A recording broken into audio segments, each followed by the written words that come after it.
બધાના કાર્ય પૂર્ણ કરે છે, બધાના અંતરમાં ફિટ કરી આપે છે. કુળદેવીને, પિતૃઓને તમારો હાથ તમારી કુળદેવીના હાથમાં આપે છે. આવું સ્વરૂપ બ્રહ્માંડમાં ક્યાંય નહીં મળે. સમય સાથે જે વાત કરે ને એ તો અમારે એક જ નિર્વિવાદ કે આટલા વાગે કહીને.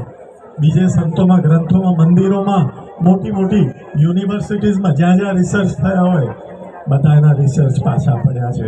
કારણ કે બધે એક જ વાત હોય કે અમે પ્રાર્થના કરીએ, અમે ધૂન કરીએ, અમે અભિષેક કરીએ, જાઓ સારું થશે, એવું નહીં. અહીંયા તો એક જ વાત, આટલા વાગે થઈ જશે. સમય સાથે વાત કરી એક જ અમૃત બાપાના મેળવીમાં.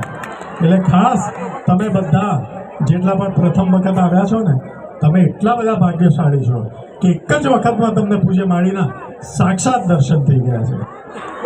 અને આ જેમ આ દીપમાળા અહીંયા પ્રજ્વલિત છે ને, આ જેમ આપણને દેખાય છે ને, એવી રીતે આખા બ્રહ્માંડમાંથી પૂજ્ય માળી બધાને જોડે છે, બધાને સુખ આપે છે. ખૂણે ખાંચે અહીંયા કોઈ ભાવિક ઉભો છે ને ખૂણામાં, જે અહીંયા સુધી નહીં આવી શકતો હોય, કદાચ એને કોઈ શરીરમાં તકલીફ હશે તો એને પૂજ્ય માળી દ્રષ્ટિ દ્વારા કૃપા આપી રહ્યા છે.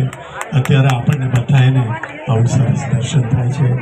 આવું ક્યારેય નહીં મળે, ન ભૂતો ન ભવિષ્યથી. આપ લાભ લઈ લેજો. કારણ કે આ દર્શન, આ કૃપા જે સમય જાય એ પાછો નહીં આવે. આજના સમયે તકે તક જેમ વીજળીના ચમકારે સોય પરવાની હોય ને અંધારામાં, એમ લાભ લઈ લેજો. સૌને ખૂબ ખૂબ આભાર. જય માળી. આપના ધામમાં સુરતના બહેનોનો એવો ભાવ હતો કે એમને આપની સમક્ષ એક ગરબો અર્પણ કરવો છે માં, તો આપ એમના આશીર્વાદ આપજો ને માં. આપના આશીર્વાદ માટે માં આવી